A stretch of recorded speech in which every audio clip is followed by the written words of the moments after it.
The meeting that is now concluding focus on issues of the renewal of the African National Congress and how we should promote integrity and ethical conduct in the ranks of the ANC. The NEC adopted a comprehensive program of renewal and rebuilding of our organization that will be rolled out in the next 18 months.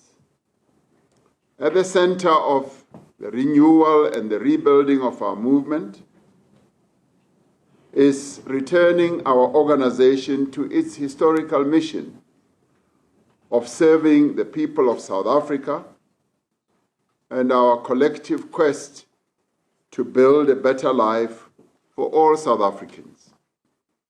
The NEC therefore resolved that we will focus on our branches, our public representatives and our leadership at local, provincial, regional, and national level will focus on the immediate tasks of the National Democratic Revolution as set out in our manifesto.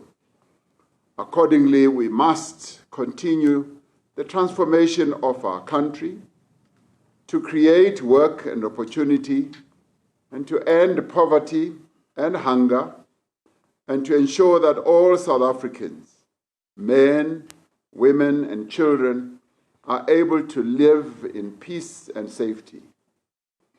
During these 5 years, working together, we're therefore going to continue implementing a jobs plan to put more South Africans to work. We are building our industries, developing our infrastructure, and investing in our inclusive economy. We are also taking a number of steps to tackle the cost of living, investing in our people, and improving the provision of affordable services to our people, particularly in water and electricity. We are working to defend democracy and advance the freedom that we fought for and to continue to build a better Africa and a better world. The NEC's deliberations on rebuilding our organization culminated in a practical roadmap to rebuild the organization from the ground up so that we have branches with active members, branches with a quality set of cadres to advance the interests and the tasks of our revolution. We have always said that the strength of the ANC lies in its footprint in every ward throughout the length and the breadth of our country, in urban areas, peri-urban areas, in towns, in cities, in metros, in villages, and in rural areas. This is borne out by the fact that despite our electoral setback in 2024, the ANC still commands an outright majority in over 14,000 of the 23,000 voting districts in our country. We decided that our renewal program should focus on rebuilding branches so that they become vibrant branches and activist branches with clear programs of action that address the interests of our people. In doing this, we are guided by the words of Amilcar Cabral, who famously asserted in 1965 that we must always bear in mind that the people are not fighting for ideas, for things that are in anyone's head. They are fighting to win material benefits, to live better and in peace, to see their lives go forward, to guarantee the future of their children. And he said this in his well-known treatise, which said, "Tell no lies, claim no easy victories." Accordingly, the NEC resolved that our program to build ANC branches must ground them in the everyday struggles of ordinary South Africans to overcome poverty and inequality and to create inclusive local economic development and jobs in communities. The ANC and the ANC Youth League branches must support young people to identify opportunities for further study, for internships, and for work opportunities offered by government and the private sector. ANC branches must work actively to support the provision of affordable services and payment for use of water and electricity. They should promote ongoing maintenance and protection of local public infrastructure. The NEC, in its work with branches, will ensure that they work with local government and civil society to promote clean and green communities with food gardens and parks for children to play in. Our branches must promote healthy lifestyles and community cohesion through getting members of our communities to participate in sports, arts, and culture so we can combat gangsterism, drug and alcohol abuse. ANC branches must work with school governing bodies to ensure that quality learning and teaching does take place in our schools. Our branches must mobilize parents to ensure that children are in school on time and that they should do their homework.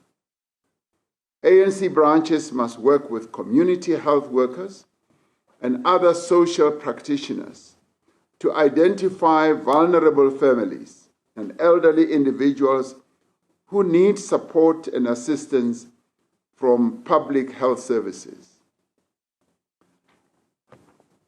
There are ongoing mobile outreach programs by Home Affairs, SASSA, and the Department of Employment and Labor that are aimed at making services accessible to communities. The NEC agreed that it must be one of the tasks of an ANC branch to mobilize community members to take advantage of all these opportunities that are offered. The NEC resolved that in order to build public participation, to encourage accountability and advance democracy, we will ensure that our elected public representatives, namely councillors, members of parliament, members of provincial legislatures, focus on engaging members of the community more actively and closely. These public representatives will be required to hold regular public meetings to address matters of local concern, available government services, and explain policy matters under consideration at government level and nationally. The NEC emphasized that crime, gangsterism, and gender-based violence and femicide remain priority issues for communities. ANC branches have an important role to play in supporting community policing forums and community safety initiatives to deal with violence and criminality. The NEC decided that as we approach the 16 days of activism, ANC Women's League branches must use this opportunity on gender-based violence and femicide to ensure victims have access to services and are supported in court proceedings. We must also take forward initiatives that conscientize men and Boys Against Toxic Masculinity and the Use of Violence to Solve Problems.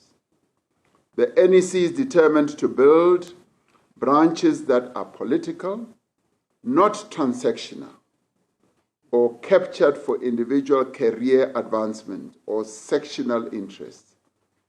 The NEC's diagnostic report shows that a number of ANC branches have been repurposed for individual and sectional interests that neglect the fundamental tasks of the National Democratic Revolution.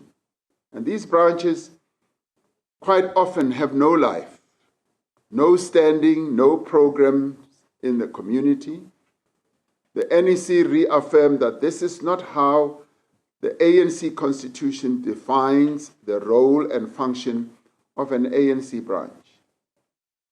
The diagnostic report deplored the practice of membership bulk buying to establish branches, to nominate delegates, to elect leadership at conference level, and to elect ward candidates.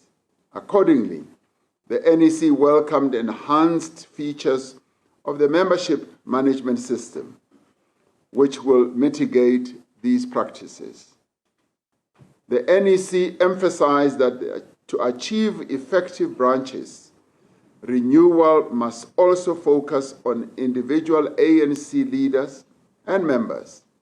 This includes raising the intellectual capacity and enhancing the moral and ethical orientation of ANC leaders and members as well.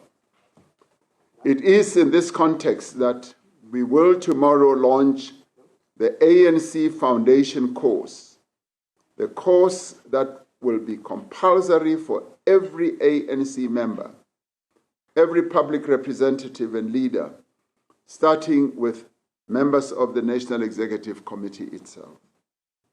The NEC agreed that the living embodiment of a renewed ANC will be members and leaders who show exemplary conduct in society through their service to the people of our country, through hard work in carrying out their duties, whether in government, in the community, or in the organization, and who will continuously uphold the core values and principles of the African National Congress. In the face of rising populism and other negative tendencies, the NEC agreed that ANC structures will mobilize all South Africans in a campaign to combat the demons of racism, tribalism, sexism, ethnic chauvinism, homophobia, and related intolerances in our country and organization. The NEC resolved that the third element of renewal is about instilling integrity, ethics, and organizational discipline. The Integrity Commission is the custodian of the values and ethics of the African National Congress. It must therefore ensure that ANC members and leaders uphold the values and ethics of the organization at all times in their political, public, and personal lives. The Commission deals with ethical and political complaints against members and serves as an advisory body to the NEC on matters affecting the public image and reputation of the ANC. This special NEC considered the important work of the Integrity Commission and adopted amendments to the terms of reference of the Integrity Commission and the step-aside guidelines. This will provide greater clarity and focus to the work of the Integrity Commission. The NEC considered all reports of the Integrity Commission for the period 2019 to 2024. The NEC noted that several reports have been implemented, whilst others have been overtaken by some events. The NEC directed the Secretary General to process those recommendations that were accepted by the NEC and to provide a report to the Integrity Commission on these matters. The NEC reaffirmed its previous decision that all members who did not present themselves to the Integrity Commission in relation to matters affecting them in the final report of the Zondo Commission must be referred to the National Disciplinary Committee. The NEC directed the Secretary General to expedite the appointment of a panel to deal with appeals or reviews of the findings and or recommendations of the Integrity Commission before the NEC takes a final decision. The NEC agreed to develop a guiding perspective on leadership succession, informed by our document Through the Eye of the Needle. The NEC considered this to be of utmost importance in the context of our adopted roadmap to renew the organization. Any leadership contest or lobbying at this point in time is what the NEC regards as a distraction and distracting our focus from the key tasks of the National Democratic Revolution. There will be a time for disciplined discussions as well as engagement on the issues of leadership succession. Now is not that time.